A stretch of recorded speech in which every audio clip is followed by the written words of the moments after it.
1-1. We've seen some unfortunate mistakes. We've seen some crucial clutch moments and some really great plays to bring us one to our third game. Yeah, and in both of our games, early on in the game, there was this kind of defining play. A pretty big catch. In game one, it was for Immortals up on the top side, double teleport. Yeah. 5 versus 2. They steamroll with that advantage. In Team Liquid's case, actually, after their early catch in their side of the jungle, it was a big catch for them, and they did get an early lead, but not quite as quick in rolling that lead into the mid game, and they had to make another very big play. Yeah. Specifically, though, if we look at each player, Dardoch, he has been insisting that he's just as good as Reignover over and over. But now he just got his first win against him. You know, finally, after 8 consecutive losses, he got his first win. And you do have to wonder what this first win is going to do for his confidence and for the team's confidence. The entire team has never beaten Immortals before either. And that's the thing is at some point you start to realize, okay, we actually can do it, and confidence just does become a factor in how you win the game. So yes, there is the chance for Liquid, but even Mark, who's biased all hell, you know, working for Liquid in the first place, like, yeah, I don't know, it's still pretty tough. I did notice in the communication that we got that small snippet towards the end of the game. They are very, very cluttered in their communication at the very end of the game. Very rapid speaking from all members. So they might need to take it down a notch, you know, focus in game, clear the communication up a little bit, at least for the early stages, because the early stages have determined a lot. Well, we'll see if it goes well in Game 3. Now, this split, Dardoch has had nothing but respect for his opponent in the jungle, but Reignover shares that wasn't always the case. Sometimes Dardoch trash talked me before, like, when we were on Spring Split, and then it was always on my favor, so I was happy that some guy trash talked me, and then I could, like, show that they're not, you know, they're not right. So, well, he's not doing that this season, so maybe I can, like, I don't have to be, like, super harsh on him. Well, because they just won a game. Reignover, you got to lay the smack down. Yeah, exactly. I mean, they've been able to do it every other time. Right. Now, being pushed to the edge of this series, though. The secret is not trash talking. That's why Doublelift got better as a player. Like, no, I'm trolling, obviously. But I like that. I like no, I like it trash too. talk. I know. Once in a while. I know, absolutely. I think it's actually really fun, and I'm always bad when players kind of act out like that because you know it's still good natured. They're not like actually being super toxic. Yeah. Generally speaking, but it is fun. Most people in the pro scene, especially in North American LCS, are all friends with each other. Right. Yeah. All go to each other's houses and parties and stuff. But Yeah. no party right now. It's all business. Game 3, this will determine it all if Team Liquid can start moving up the standings and actually try and crack that top level of TSM and Immortals. We will see if they can do it right now. Not much changing in the ban column. We look back to Game 1. Same bans in the same order as it was in that one if they're back on the same sides. Victor actually an added ban now for Liquid. They had played it themselves in Game 1. I remarked that it was unusual they were even allowed to pick the champion that late. Took it away twice. Rise on the table now. It was what they'd banned before. If they first picked that, their prior first pick was Braum, who had went actually, well, to Liquid both games so far. And I do have to say, the Braum was critical in a lot of the picks. As much as we focus on Fabi and the guy actually doing the sniping, Matt on Braum kept on getting slows to be able to land the Jhin ultimates, plus the passive stacks, ensuring that there's going to be an extra stun. Do a lot to secure the picks. Okay, well, we'll see if the Braum... Actually, I would still guess it would be the Rise. Rise was first picked by Immortals in Game 2, and you'd expect that to be the high-priority champion here, even over a champ like Braum. But also Karma left on the table means Karma is up, but... Ooh, over Rise. Okay, so they're going to hand over Rise once again. Yeah. Rek'Sai over it. Immortals just jump on it. Rise and Rek'Sai. I like this bargain, actually, because now if you pick Braum, you now are forcing Karma into mid, which I don't think is really the best role for the champion. I feel like when you have a player like Phoenix, you want him on a hard carry, because either Fabi or Lorlo play that type of role that often. Yeah, at least a reliable damage source, right? Not just a burst damage, but a DPS damage and it's source. low burst damage, too. Only 1.5 for abilities even deal, you know, meaningful damage here. Yeah. There it is again, though. Not going to change much up here. Immediate lock-in. They are going to go for the picks once again. They do have Karma speed boost. Well, Lorlo is going to have to bring out that Aurelia or Swain or something because he's the reason I say he's not on a damage carry that often, obviously he plays a fair number of bruises in the top lane, but game 1 was Shen and game 2 on Trundle, he was very low impact, honestly. He just kind of held waves the whole time and dropped pillars. But now Lorlo has to do heavy lifting in the team fight before Reignover gets invincible. And as Immortals bring in plenty of crowd control in their own right, Nami and Ashe to back up all of this, I don't know, this champ looks scary for me. The war of the pick 80 carries here. The snipers are going to be looking for picks from both of them. Wild Turtle going to pick up the Ashe here. Nami and Ashe, a lot of chase potential themselves. Yep, arrow into bubble into arrow. Even the wave afterwards. Even the slows. Yeah, to set things up as well. Yeah, they don't stack. You only get the highest of the 2 of them, but it's still just you're pretty much perennially in a bad spot, and it just makes it easy. Ashe sets up bubbles very well. Yeah, a lot of the times it's one of them setting up for the other. So Nami's getting the slow herself with her own auto attacks. They're very long ranged as well. They have great auto attack poke, so life is difficult. There is the Irelia for Lorlo, which makes us tunnel pretty hard in this matchup being actually, I forgot about it, Dardoch back on Graves. He's actually prone to play this kind of style, so we are seeing parts that can work, but it's a very physical, damage-heavy team right now. Graves, Irelia, Jhin putting down most of the damage. Karma doing some. I rely on Karma's damage. I'm confident in her damage for the early and mid game. Okay. It's not until really late, unless she does do that build where people are building Athenes after the changes to Athenes. And then I'm not so confident. Yeah, then I'm not so confident in the magic damage output. But Irelia does have the true damage parts. There's the option for Graves to build Black Cleaver, though that's not a Dardoch build, so I don't expect him to do it. Right. But as you say, there is that timer. I think that, Fabi might revert to his Essence Reaver build on Jhin this time around unless he gets early kills. So there might not be that added pressure of him going with flat penetration. Hecarim, the lock-in as the counter pick. Oh, yeah. Against Irelia in the top lane. All right. This one is very, very scary, and I will definitely look for standard lanes. Please, please, please let me get one of our game's standard lanes so I can track Dardoch and Reignover, because these are their 2 champions. Dardoch has been very confident on Graves recently. Reignover always going back to this Rek'Sai whenever possible. And Lorlo and Huni will be exchanging blows. That is a volatile lane, if ever I've seen one. Okay, 2 physical damage. Wearing some crowd control, wearing some mobility tools, these top laners can be fighting each other. And Graves and Rek'Sai certainly comfort picks for the junglers as well. This could be the very most important matchup in this entire map. League is always dynamic. There can always be that one player who carries the whole thing. But this could be explosive quickly.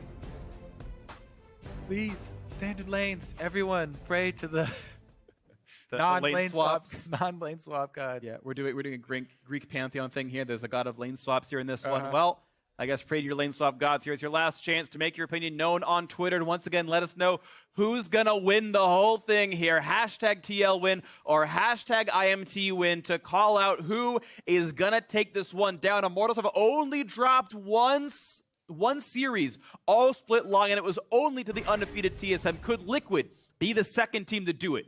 Here we go in Game 3.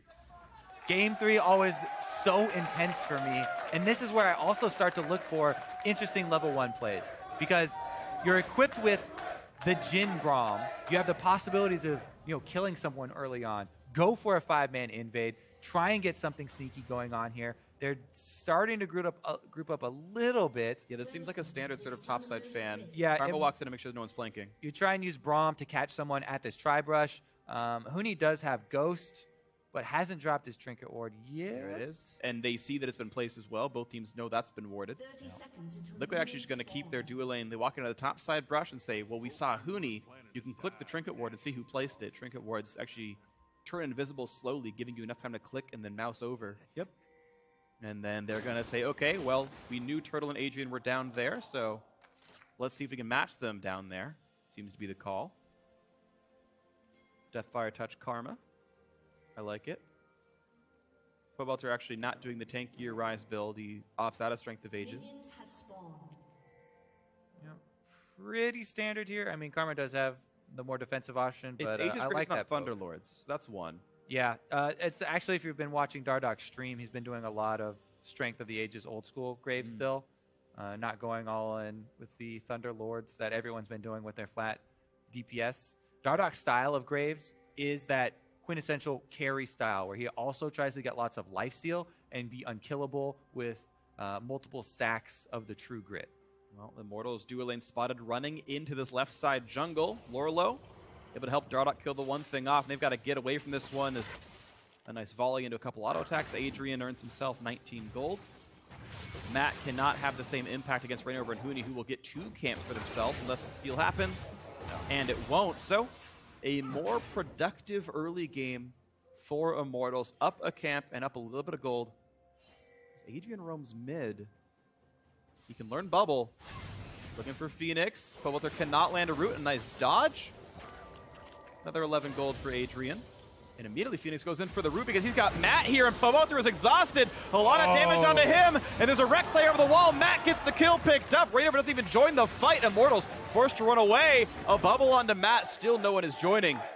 And all right, I'll take first it. Blood. We didn't get, standard lanes, but we did get mid-lane focused action here as both supports go for the ganks. Team Liquid coming out with the first blood on the counter with Matt flashing in for it. Pretty big start for them. However, Immortals not phased. They immediately get right back to their lane swap duties, teleport in on the minion, and both of the turrets going down pretty quickly here. A very slight lead for Team Liquid in turret health. It shouldn't mean much. I think they'll finish on the same wave.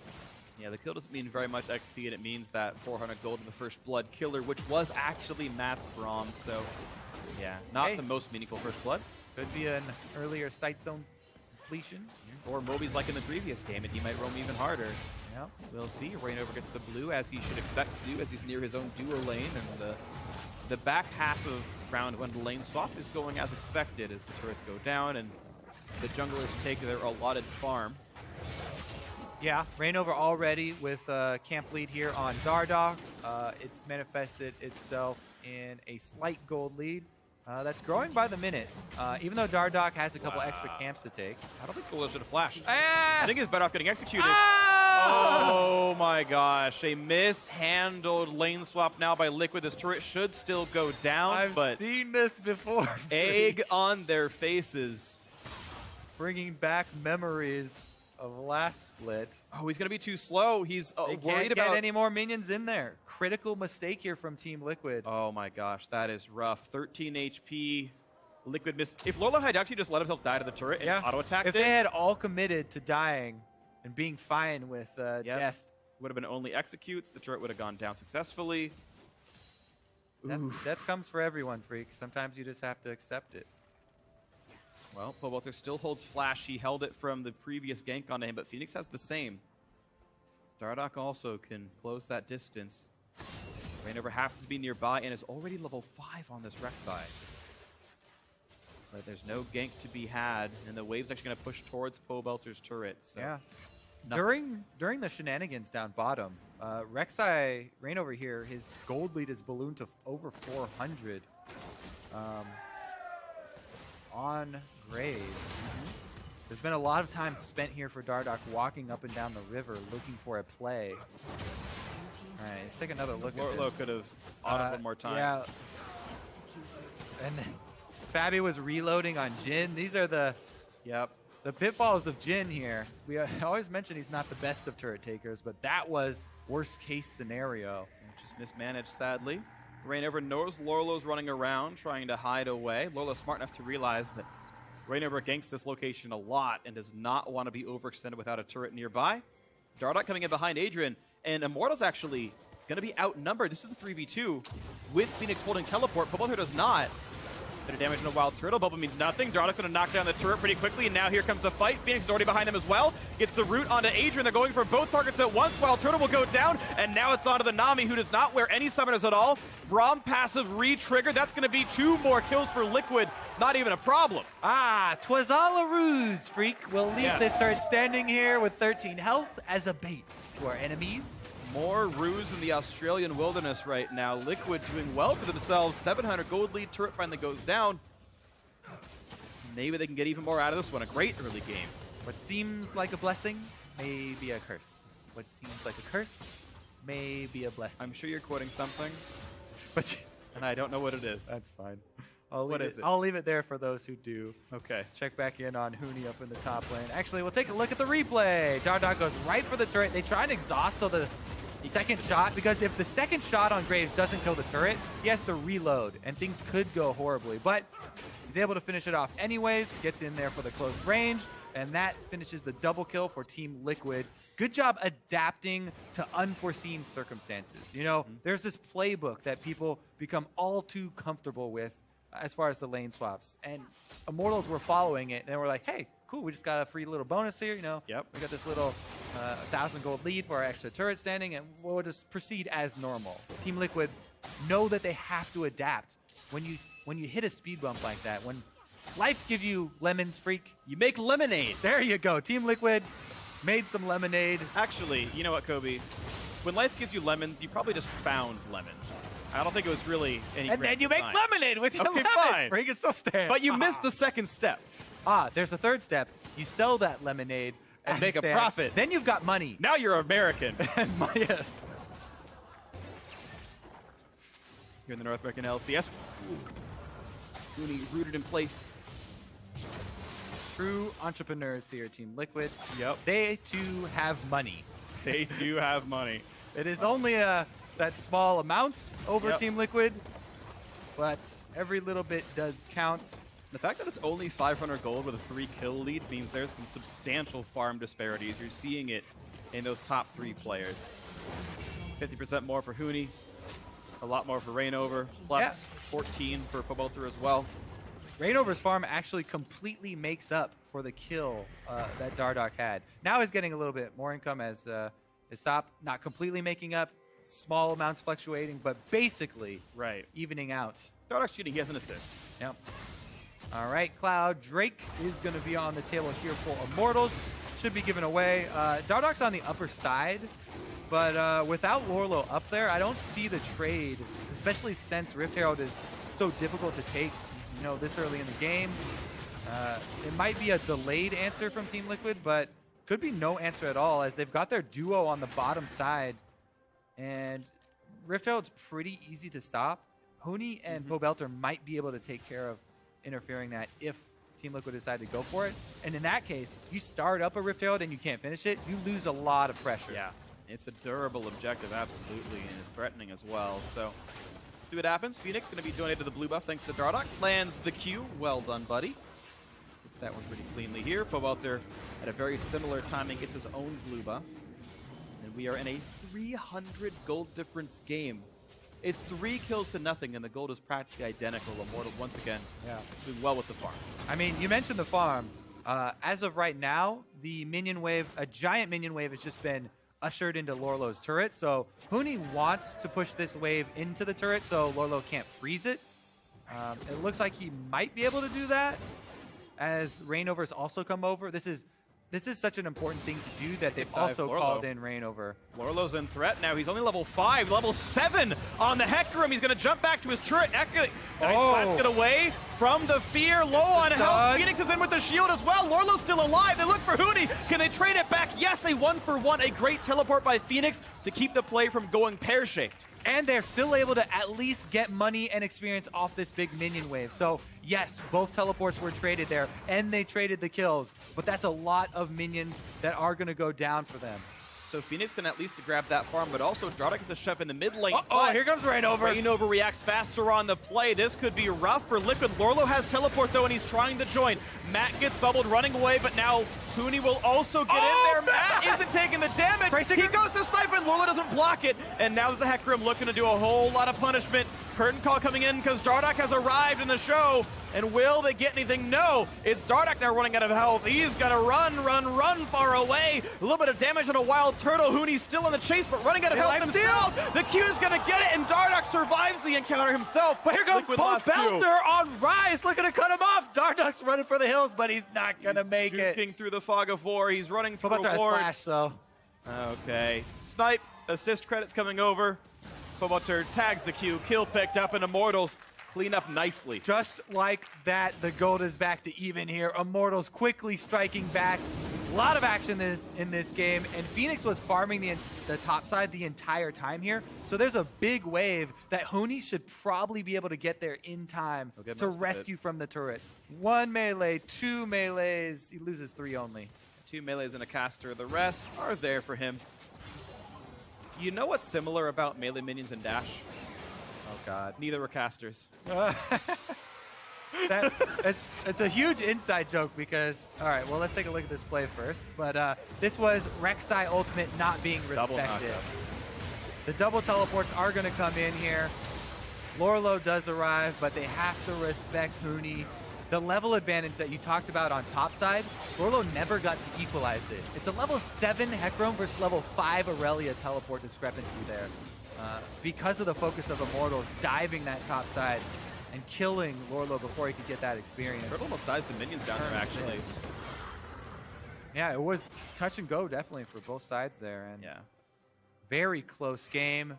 How fitting for game number 3 here. I love it. Team Liquid are trying to take down Immortals and prove themselves as a contender for top of the table North American LCS. Right, and this would be the last time the Liquid plays Immortals until potentially the playoffs if they end up destined there. So, ooh, repeat here on Lorlo. Finally has been able to get to that level 6, but gonna need reinforcements. Dardoch's on the way. Again, for the dive, they fear Lorlo back in. A chain of knockbacks and knockups means the kill should come through. And now the re-engage. They will root up Huni under the turret. He's actually got aggro, and Dardoch gets the execution. Again, collateral damage. Just a counter kill, though, for Team Liquid. And they looking for more. They brought everybody back. back. On Dardoch. Means Jin ult is ready. Rain over. Jumps over the wall, but now no flash. Curtain Call is going to snipe for 1, 2. Third one's easy. There's the 4th. That's going to be the kill picked up. 2 more for Dardoch. 4, 1, and 1 in this champion. Quick aggro here on the Rift Herald, but I think they are going to second guess that one. There's still Poe Belter walking around in the shadows. What's funny is Dardoch started the series saying, I do more than Reignover with less. Well, Dardoch has the most gold on his team right now. Most gold in the game even. He is the man with all the resources. He also alluded to the stats, him being more damage focused. Yep, but when you play Graves every game, gonna happen. All right, let's take again. Lorlo knows that this is a possibility. The rest of the team also do. En route already, Dardoch and Phoenix. Lorlo can't make up his mind between wanting to stay under the turret for extra damage or running back to his team so he doesn't die there. But Phoenix, the tether there was so close to breaking. That was max range on Karma. Huni almost got out of it with his move speed, but good flash tether there from Phoenix, and then the chase.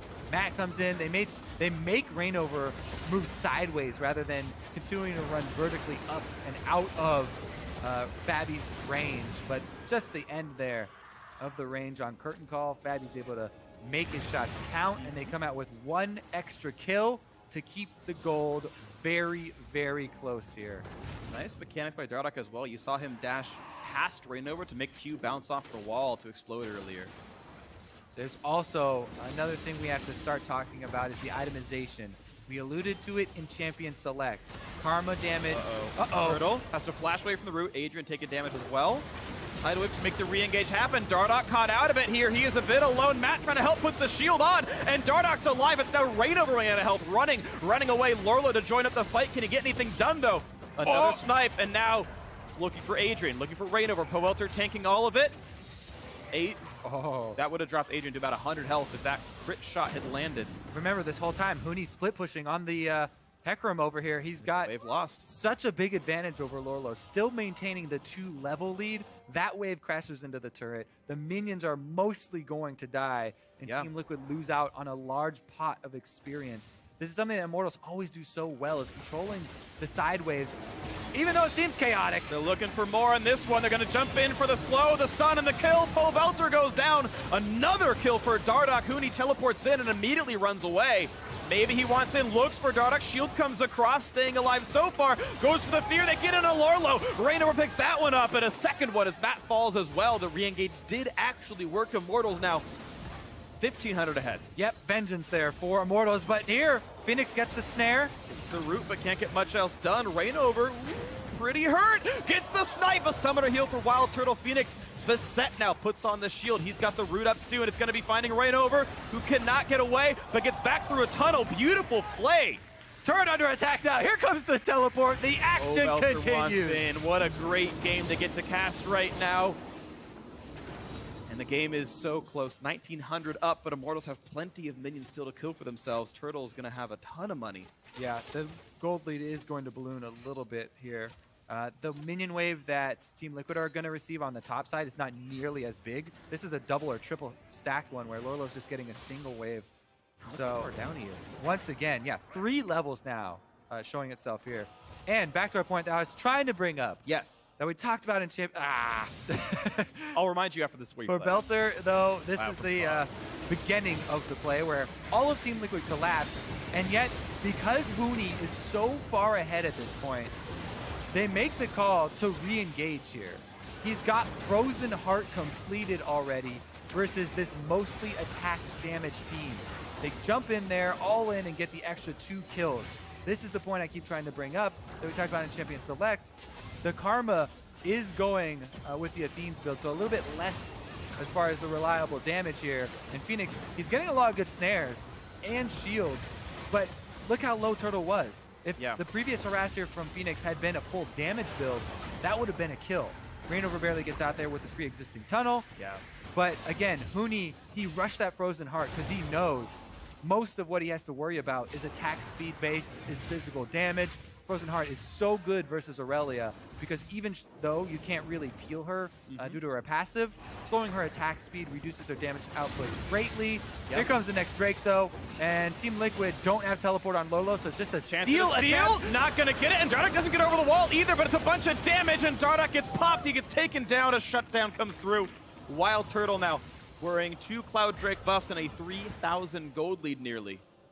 Taken down, and that is gonna be pretty much full Drake control for Immortals. Also, Cloud Drakes are not as bad as people are putting them out to be. This is the Hecarim on this team. Right. It increases the damage. It increases this damage for the charge. Yeah, for his first hit if he's not attacked. Auto. Devastating indeed. Yeah. But let's take another look here because Huni, level 12 on the Hecarim. Almost tried. Now maintaining a 3-level lead. Before it was a comfortable, reliable 3-level lead. Lorlo's about to ding 10, so he can kind of even it up here, but he can't fight Huni. Huni is far too ahead to be able to take that 1 versus 1. Yeah, life is definitely going to be difficult now for Liquid. Ardent Sensor, the pickup for Phoenix. After the changes, you're seeing him go for the fully supportive build, which means it's even more auto-attack focused for his team. And the shield buffs do stack, so these are going to be massive shields for Karma.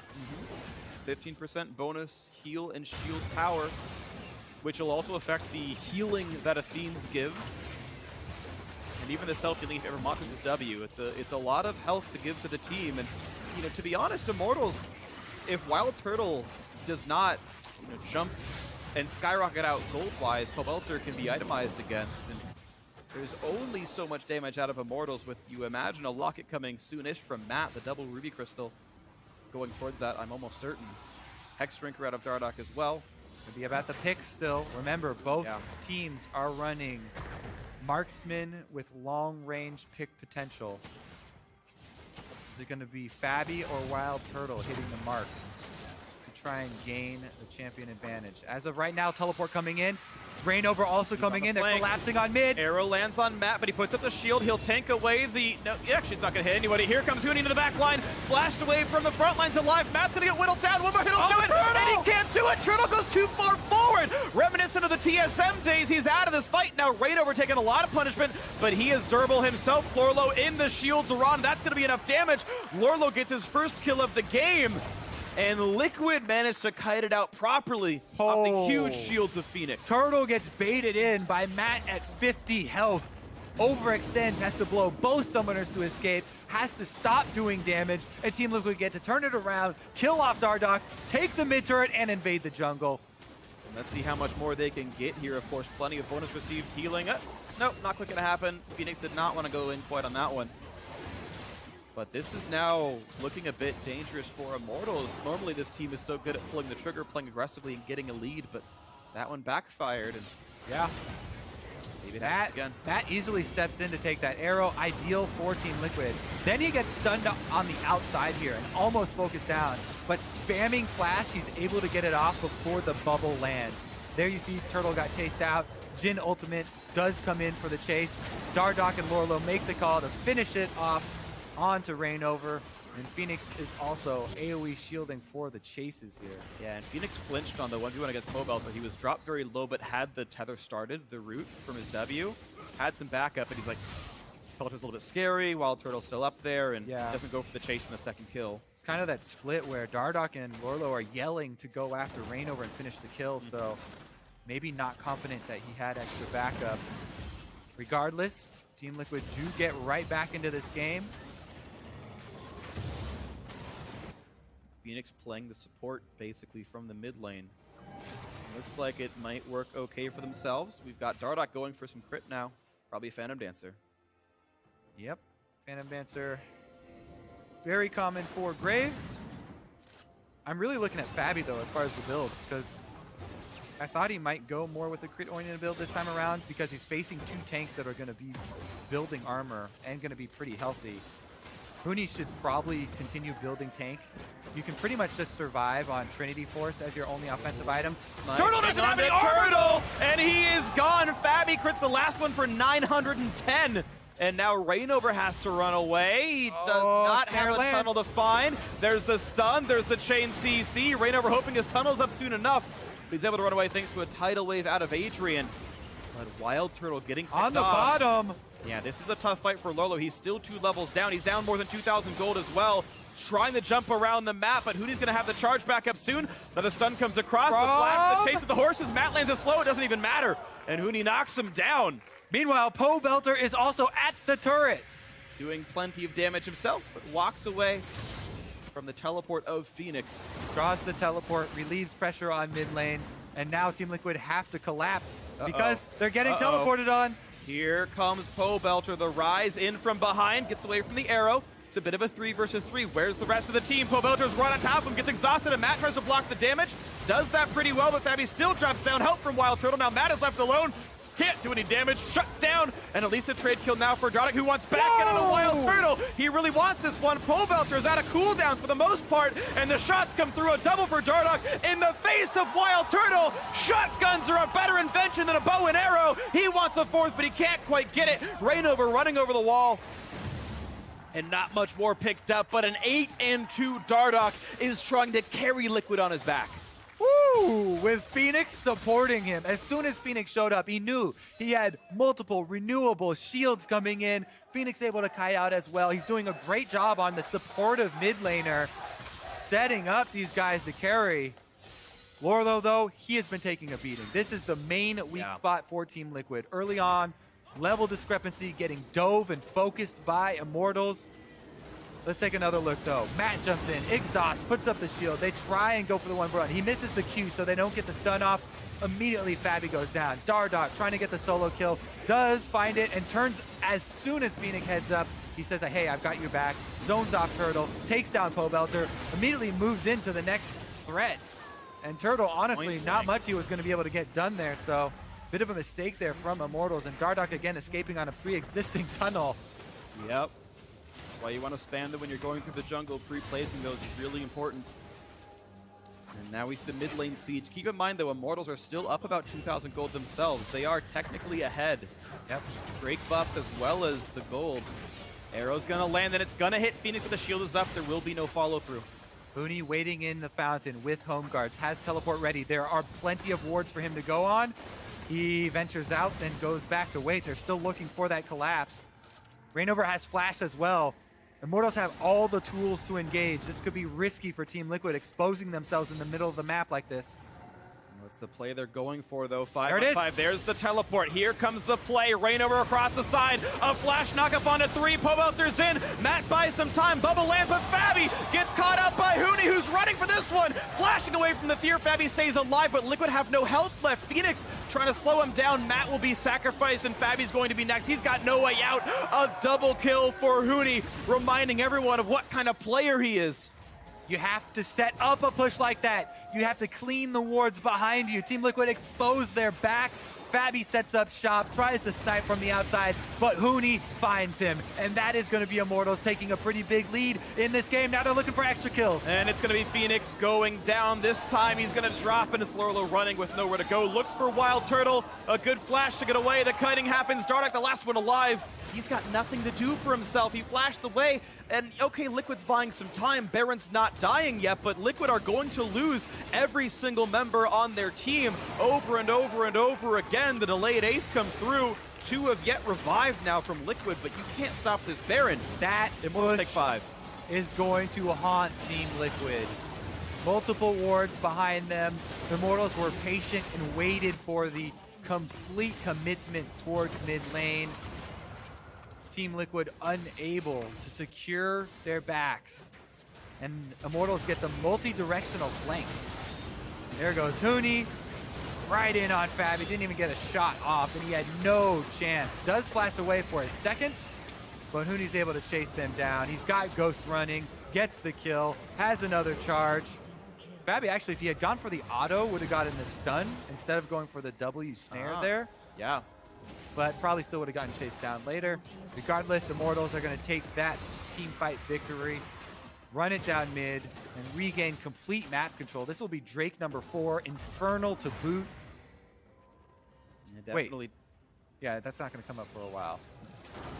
Doesn't look like it. I'm going to check someone just to be double certain on this one, but we did have some replays. Yeah, they are not wearing an Infernal Drake buff right now. It's definitely 2 clouds and an ocean. The overlay is accurate. And Immortals playing the rotation game as best they can now. A sizable lead, 8,000 and more, as they push in with this Baron buff for more than 2 minutes left. Arrow's going to land. Matt tanks it up, but he's only so durable. A lot of damage on him. Pops the ulti across. Rainover can absorb so much punishment. Huni's already gotten into the back line and picked off one. Now he's slowed down under the turret, but Fabi doesn't continue the curtain call to do anything. Mid lane tier 2 is down. 5v4 for Immortals. They'll take the turret and back out. Adrian gets snared, but he's okay. A nice little stun. 16 to 12 is the level discrepancy. But they have the CC. Lorla's going to survive with the shield, and it should be a kill picked up. But Fabi, this gets dropped by a Wild Turtle, but now he's the one attacked, and that'll be a trade kill.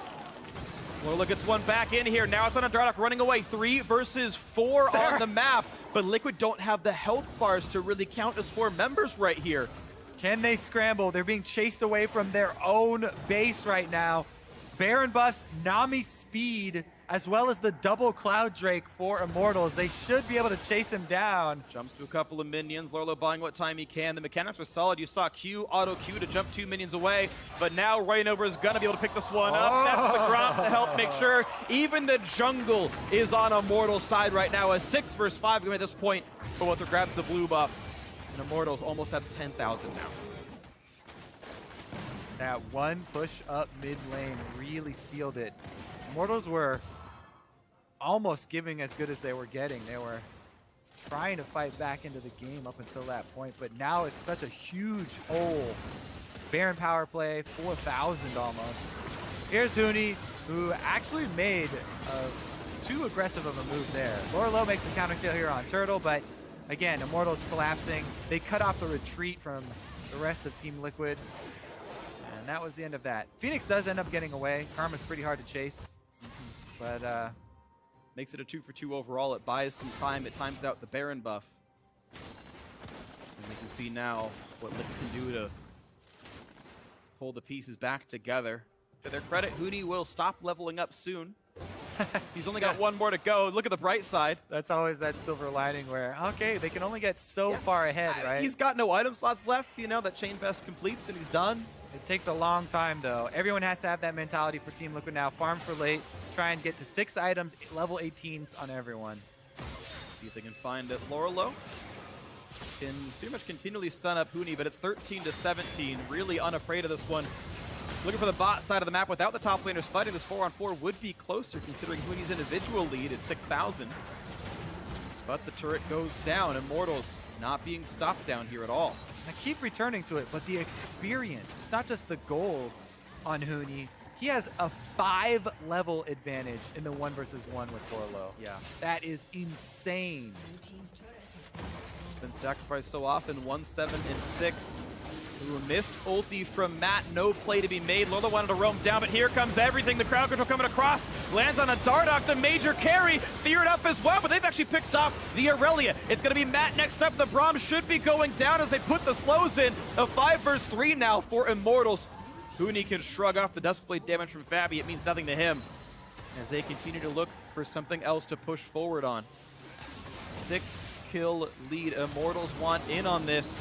A root, the flash engage. They've got Dardoch, they've got Graves in their sights, but he gets back to the fountain. Phoenix flashing away as well. Fabi also one of the back lines. Onto the turret, but there's no minions to tank it, so they've got to buy themselves a bit more time. Minions were flooding into the top side though. Huni heads up there to get the other inhibitor.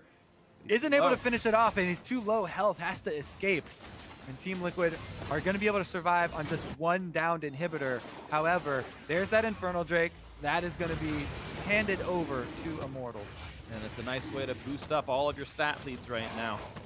Adrian has the Ardent Sensor himself, and now Mikhail's Crucible, so he's just stacking the healing. Funny thing for him is actually Locket would have been almost better on him to make sure he spread Ardent Sensor around. Because now he can only do it with his targeted healing, but that's okay. Big health pool definitely coming out of this support. Locket's done for Matt as he goes towards his own Frozen Heart. But it looks like Liquid are running out of options. A lot of AP on Phoenix. He can support this team up. But we'll see. Dardoch has his Last Whisper upgrade. The Lord Dominic's Regards is in. He can definitely punch through some of these frontliners. Both Reignover and Huni have a lot of health, a lot of armor. Dardoch can do damage to them, but despite the crowd cheers and most of the favor of Liquid, Immortals are incredibly far ahead. Yeah, this is the situation where you caution against, the Jin's going for the flat armor penetration, facing double tanks here, especially since Huni can just stack armor as well as Reignover. Here we go. The flank. Here comes the play. Phoenix puts on the shields. They buy some time, but Matt is so dangerously low. Turtle takes him out, and Huni finds Fabi. Jumps back over, fears him, takes him out. It's 2 kills picked up. Make that a 3rd as they look for the kill into Dardoch.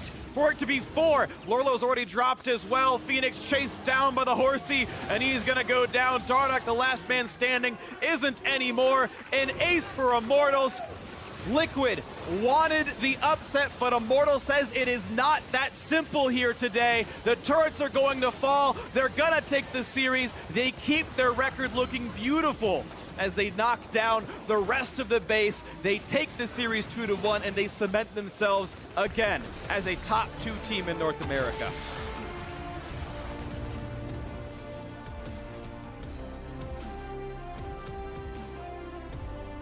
Immortals really coming together in that last game. Huni pressing up and Reignover targeting Lorlo very early on. As a team, they focus on that lane, get a huge mismatch, and continue to grow that lead throughout the duration of the game, allowing him to be able to continuously dive Fabi in the back lane, never giving him time to set up to snipe.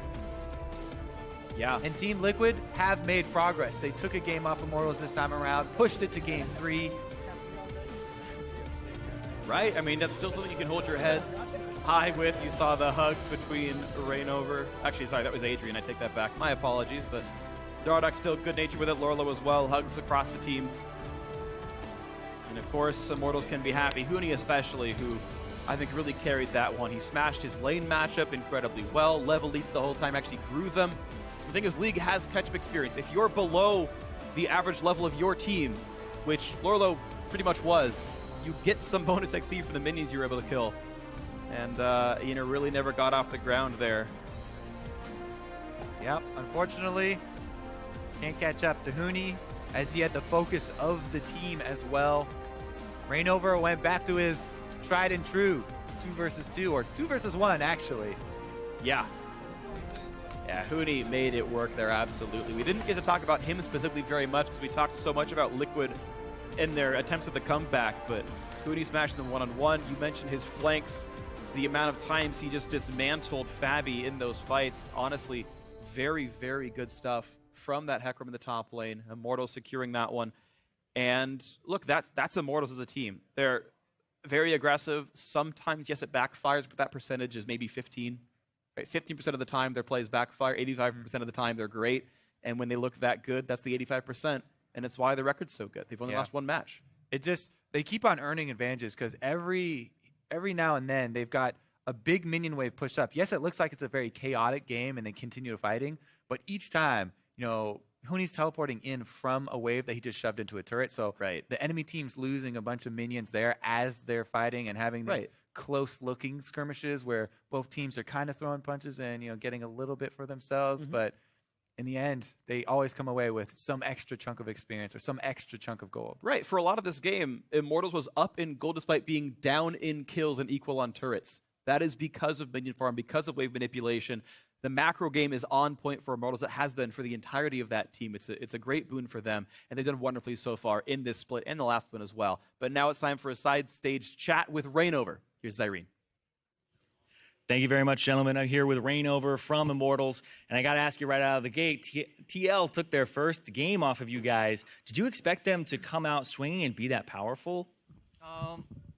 Like, when we play against Team Liquid, I think before we lose, we dropped the game against them. I think we were like 8 win and 0 lose, or maybe 9 win and 0 lose. So like we pretty much have like 100% like win rate against them on stage. So we were like pretty confident. And then even like after the first game, we were pretty confident going on second game. But I think we make some mistake on the draft on the second game, and then we had like communication issue during the game. So we kind of like play not as usual. So I think we just dropped the second game, and then third game we prepare like more IMT style on the draft, and then I think we just get it at the game next.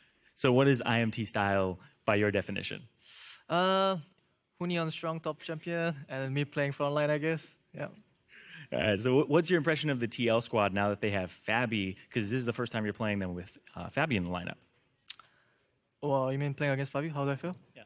I think he's like incredibly good at like playing some like utility like AD carry, like not like super carry AD carry. Like I think he's playing a lot of Ashe and Jhin, and then his global sense is like Wire Turtle. He's pretty good at using his ults. And then like we kind of had a hard time like dodging Jin's W.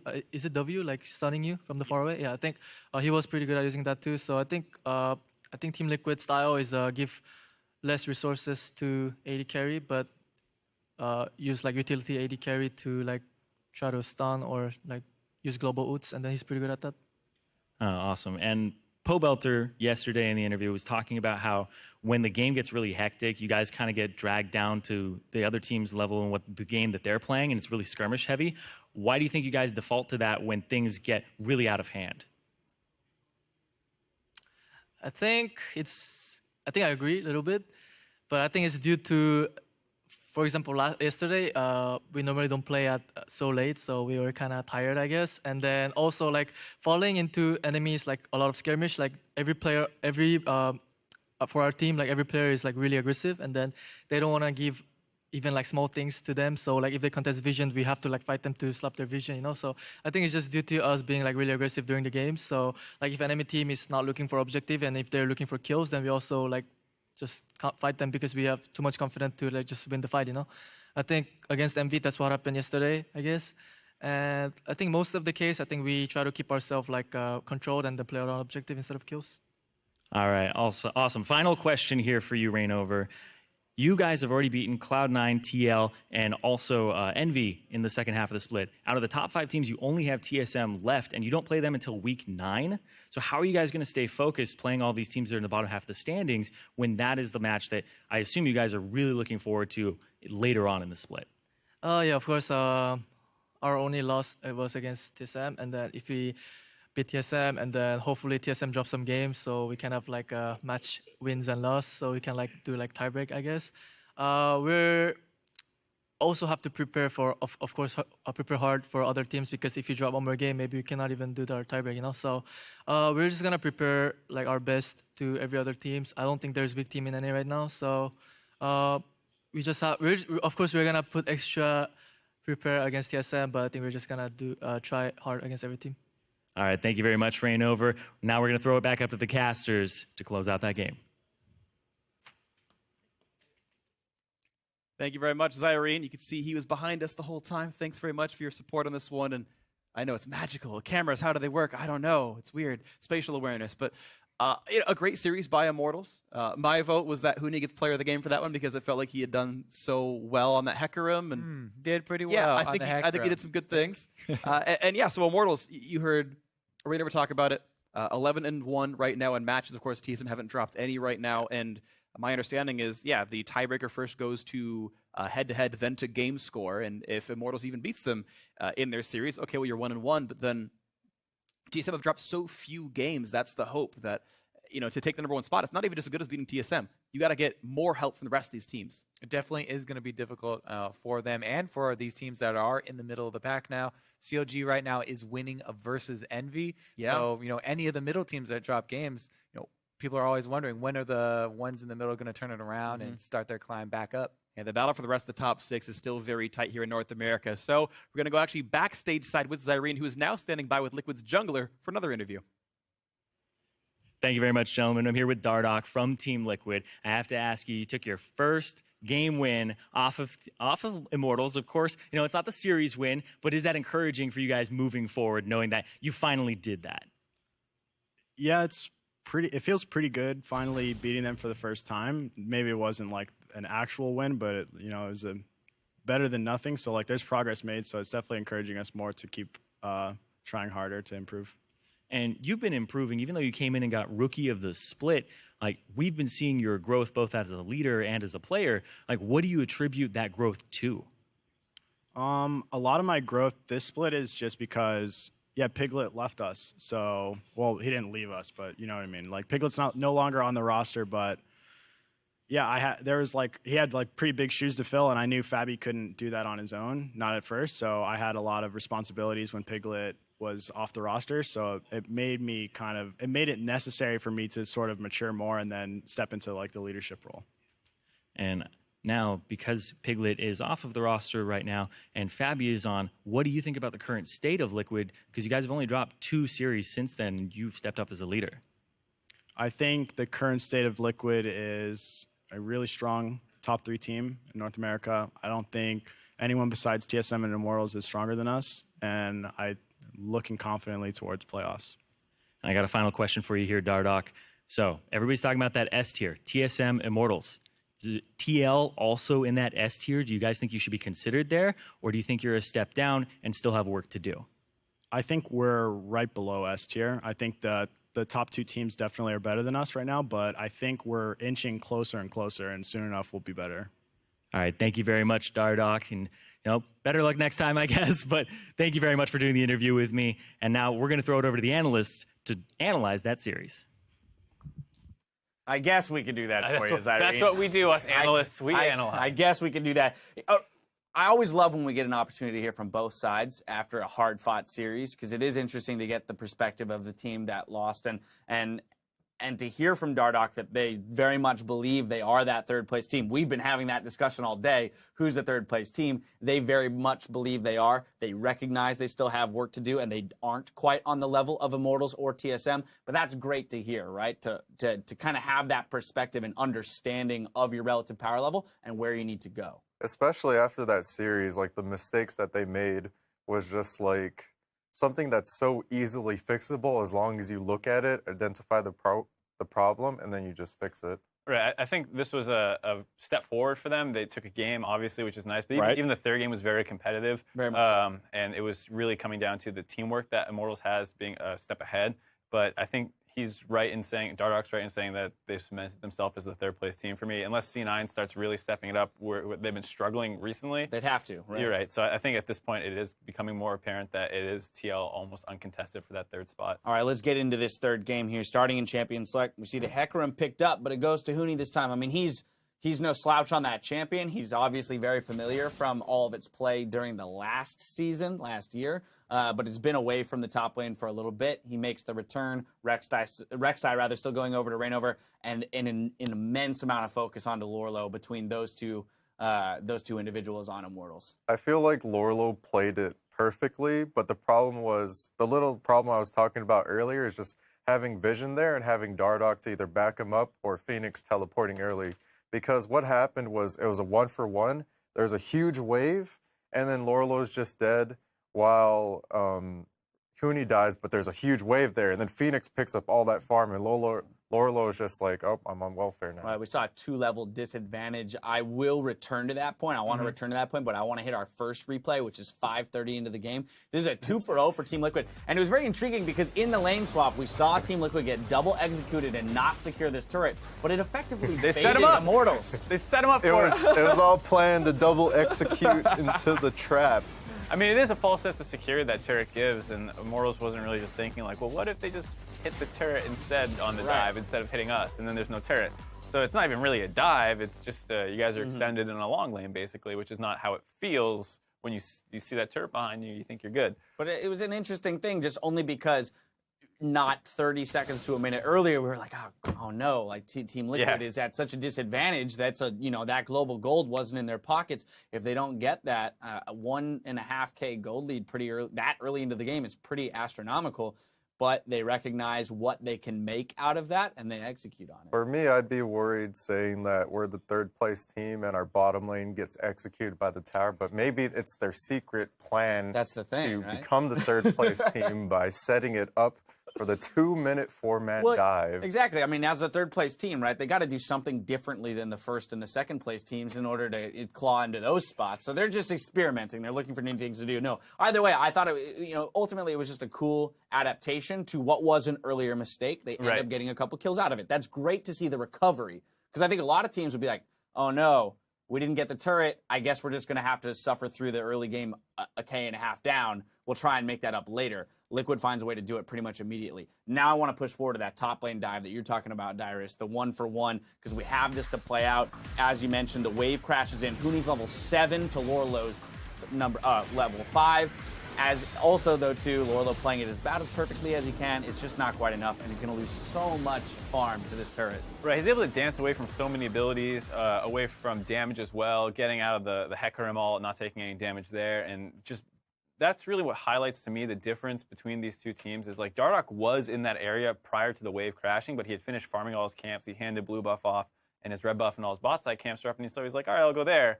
And it just, the wave's right there. It feels really bad to do as a jungler to just sit there and babysit your top laner, but you can see what happens. Because if Lorlo was just 6 there, that dive can't happen. He'd be regenning off the wave, he'd be ulting, he'd be dashing all over the place. But with how it happens, he just can't do anything. And it's not like he was mechanically outplayed by Huni. It was the pressure that Reignover brought that Dardoch didn't cover. And it just got tougher and tougher from that point onward, right? You're already down 2 levels as the viewers from the Team Liquid, or the CLG versus Envy stream are joining us. CLG coming out victorious 2-0 in that one. So good on them there. They're going to be happy having taken down one of our top teams. Maybe this is the start of their comeback and their rise up in the standings moving towards playoffs.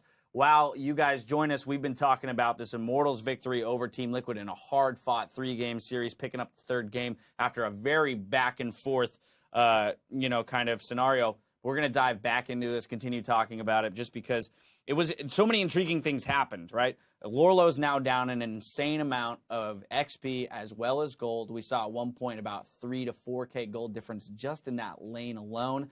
It made it so tough for him to operate the remainder of the game, always having to fear that 1v1.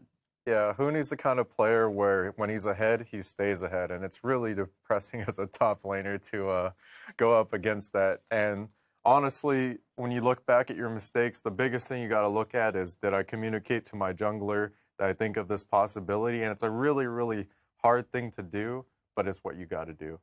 Yeah, I think that's really what it comes down to is when Huni's on a carry versus carry matchup, he will like not let himself fall behind, whereas sometimes it seems to happen to everyone he's against, where they might not get the pressure they need. We don't know on the outside, is the top laner communicating like, I can't afford to lose this wave in this matchup, because it's not like you're playing a tank where, oh, I'll fall behind, but I'll tank up later, I'll CC some people. And Aurelia kind of needs to be relevant gold-wise, and falling behind like that is not an option. But that sentiment that you're talking about with Huni is very relevant to our player of the game, as he is going to receive player of the game honors. This was contentious, though. There were votes for both Reignover and Huni, so this one split decision, not unanimous, and a lot of that comes from the fact, do you attribute Huni's success to Reignover's ganking and his attention to that lane? But without knowing the communication between the two players, we can't assume who's either calling for it and who's acting on it. So it's kind of a tough scenario in terms of awarding a player of the game. But ultimately, he's going to get it because he performed with the lead once he had it. Right. I'd honestly be fine with giving it to either of them, where Reignover is kind of like, having Huni piggyback onto him for a bit, and then Huni just goes off on his own. Right. I mean, the ultimate assassinations he had on Fabi were really kind of what sealed the deal. It was still like a 3K gold lead going back and forth. Then there's that one kind of near the top side around the Raptor camp, and just getting that one flank off really kind of sealed the deal. And it was ultimately off the back of Reignover's great pathing early and making sure that Huni isn't just letting Lorlo catch this huge wave and even out the matchup. He's staying ahead. All right, well, that's going to do it for the Immortals versus Team Liquid series. Immortals cementing themselves as a top 2 team here against Team Liquid, but Liquid looking strong and definitely, as Dardoch said, looking confidently towards playoffs. We've got a couple weeks to go, and maybe they'll be able to take some more games off TSM or Immortals when we get there. Now, though, let's turn our attention to this CLG versus Envy matchup, in which CLG 2-0s Envy. So, interesting because Envy had such a great start to the split. They stumble for a bit. Maybe they return for a second. This team, I'm having a tougher and tougher time as the split goes on, identifying how good this team is because they keep playing with my heartstrings. And then on the side of CLG, we had such high expectations. Those went out the window. But here they are now finally taking a series off a team that's above them in the standings. That's exciting. Right, but it was such a sloppy series, and especially game 2 that just ended. It was so back and forth, and there were a number of, like, CLG got a huge lead early, and then they failed trying to 4-1. Dark couldn't get anything done, and it was just kind of insanity the whole way through. Yeah, I feel like they just crawled back. Yeah, right. Yeah, it's not like they're throwing the doors open, saying "I have arrived." Right? It's very much they're kind of like stumbling back into their baby position. steps. Yeah, exactly. Very much baby steps.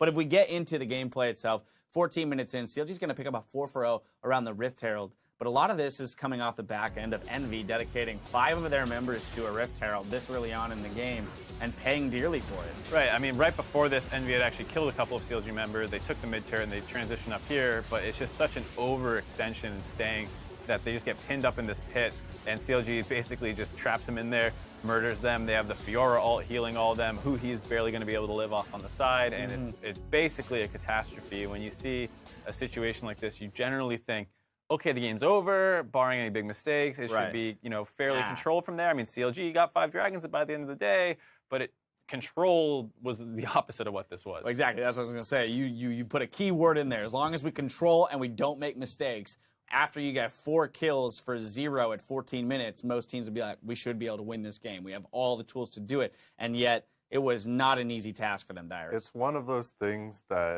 where Rift Herald is good, but not that good. We don't need 5 people to do it. We have that big eye with the true damage for a reason. You need two-ish. Yeah, diversify. Spread out, guys. Spread out. Spread the map. No, but they do pick up those 4 kills there. That is, of course, very helpful in their victory, but the game continued to go back and forth. As you can see, a 47-minute game, so very extended.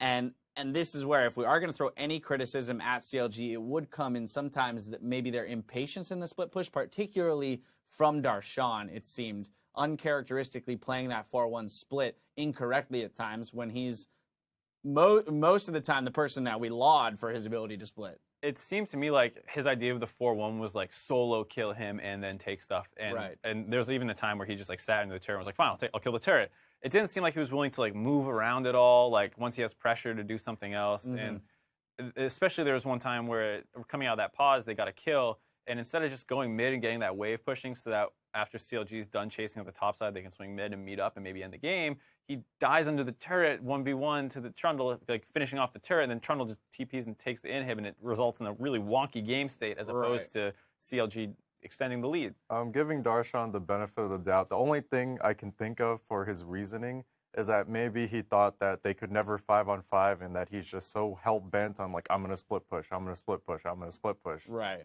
That's the only thing in my vocabulary. Yeah, no, you have to assume that, because even at the end of the game, and we could actually play the winning game fight, or the winning team fight rather now, but at the end of the game, he's still on the bottom side of the map. Both inhibs are down over there, and he's still trying to create this pressure that the super minions will do on their own, in a way. Right, and until that Afro flash play onto Laud and the follow-up by Stixxay, it really felt like they were struggling. I mean, it is a pretty annoying comp with like the protect the Caitlyn with the Lulu. 5 traps that you have to walk through. But there was a point where the traps were down, and you think Darshan can let the super creeps kind of go on their own, swing topside to pressure the Caitlyn away from the traps, so that way your Rek'Sai can eat them all freely, and she can't punish with her long-range auto attacks from there. But he just stayed bottom the whole time. Yeah, so some questionable decisions out of him as an individual. I now want to turn our attention towards Envy, just because we haven't spoken too much about them.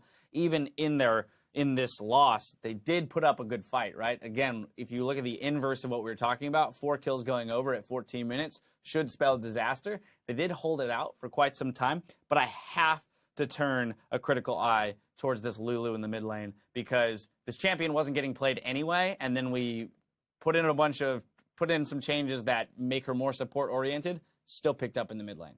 Yeah, I mean, there wasn't much mid lane focus this game, because a lot of it was like there was like a kill mid that MB got, and then they threw at the Rift Herald, and by that point, you're not really looking at like the 1v1 matchup anymore, and it just didn't seem like it was very high impact. Obviously, with the Karma taken away, I think that I would rather have ran that comp with the Karma, but we're still determined to play that comp. So maybe that was a little of Envy's decision-making. I'm thinking that, honestly, like you said, the focus of mid wasn't really there. I feel like the Lulu, if they didn't make that mistake at Rift Herald and they just like kept slowly sieging like they did towards the end of the game when, first CLG threw at mid, and then Envy went down mid, got mid, went top. Aphromoo saved the game. Then the game turns, and it's just back and forth. And the Lulu actually made it to where it felt like Envy had the stronger team fight, because Caitlyn could just run around, auto attack, like all that damage being done. Even when CLG was pushing to win the game, the trap stopped them. You have the Lulu shields, and Laud was putting out a lot of damage, but it just wasn't enough. Right, and that's the thing. I mean, I think it was proven that Lulu with an ADC can still be very effective, if not more effective, because of the changes that were put in. It's just that the damage on her own isn't quite there, because you're not getting that Q pass-through. So having that kind of secondary threat that a 6-item Lulu could be at times back in the day with a Lichbane proc, not quite there anymore. I got to push us along to player of the game, going to Aphromoo this time around, 1, 2, and 11 on that thresh. You just mentioned he saved the game. That in and of itself is probably enough to get player of the game. Yeah, I mean, that's definitely, he had 2 player of the game kind of plays. One was saving the game near that top inhib on CLG's side, and then he kind of won the game for his team. Later, once again, top inhib, but this time on the other team's side. Yeah, I mean, that guy always impresses. His thresh, quite good. You'd probably put it right behind Bunny Fufu's, but very stellar play out of him. That's going to do it for the day in terms of games, so let's get a look at how the league stands following the completion of our Saturday matches. TSM and Immortals remain in first and second place. Cloud9 and Liquid are in a tie for third place. Envy stands alone in fifth, and just below them is CLG and Apex, followed by the bottom 3 teams, Energy, Phoenix One, and Echo Fox. Now for a look at the games in store for you tomorrow on both streams. Hit up NALCS 1 for Apex versus TSM and Energy versus Cloud9. Meanwhile, in the Battle Theater, NALCS 2 will host a match between CLG and Phoenix One, with Liquid's match against Echo Fox after that. Gentlemen, looking at these games, ones that you're excited for above the rest, looking for a team to make a surge starting tomorrow? I think for me, I was mentioning earlier in the day, Phoenix One versus CLG. I do expect CLG to win that series, and so what I'm looking for more is to see the improvement out of Phoenix One. We said that coming into the second half of the split, it's basically the start to their season. We had heard that previously out of Echo Fox last split, and they actually did pretty well in the second half. So I think this is the kind of thing where we want to see just how far P1 can push it. Maybe not win, but if they look really good against CLG, that's a bright spot still for me. I actually had a different opinion, but after watching today's games with P1 and CLG, my opinion has changed a lot. So I'm actually looking forward to seeing if CLG can actually crawl their way back, because I gave them a lot of benefit of the doubt, but then after watching that game, I'm not too sure. And P1 looked like they were getting their stuff together, so it would be interesting if they could actually apply that against a better team. All right, we're looking for cleanliness out of CLG. We're looking for continued improvement out of Phoenix One in those series tomorrow. Now, earlier in the broadcast, we asked you to hit us up on Twitter with photos showing your team spirit. Now, some of you answered the call, and we selected a couple to show on air. I'm going to ask you, gentlemen, to scoot to the side just as they come up behind me. First up, Eric Reyna. Yeah, I got to get out of here. Now, first up, Eric Reyna tells us there is no rivalry for him. He's the most passionate fan of all and supports all of the big names, TSM, Immortals, CLG, and Cloud9. That's a lot of indecision, though. Yeah, right? that's just fanboying. You just swap out based off the #1 team. Come on. No. But no. See, he supports TSM the most because he's wearing the largest article of clothing for them. I think that's how I would interpret this. He's a big TSM fan. He'll hop on the CLG bandwagon behind that, and then Immortals and Cloud9. Where's Team Liquid, man? I'm not sure if I should call this bandwagoning, or I'm not too sure. Kind of. Yeah, Dyrus, are you allowed to be a CLG and TSM fan? Is that even like? I mean, whatever floats your boat, man. I guess we can just say you support NA. There you go. He supports good esports. That's what it is. Yeah. NA. There it is. All right. Well, with a very patriotic message, next up, Thunder Nuggets tweeted out, "Lock in USA, USA, USA." Let's take a look at the Star Spangled C9 swag. Boom. There it is. Oh, what an outfit, man. I love that. The full American flag. Tank top, shorts, and socks, and then of course just the C9 pullover to pull it all together. Is that C9 a C9 fan or a Mango fan? Yeah, I was about to say that just looks like Mango to me, man. There you just go. Without the beard, obviously. Right. Yeah. Younger. Missing a little bit of that. Evo belts. Well, that's going to do it for our Saturday broadcast. So head over to LOL Esports, or rather, head over to Facebook.com/LOL Esports if you want to catch a live Q&A with myself, Mark, and Dyrus. We'll get that started in just about 5 minutes, so get your questions ready, and we'll see you guys soon. Now, for myself, the casters, the entire live broadcast crew, thank you for watching, and we'll see you tomorrow, or in 5 minutes.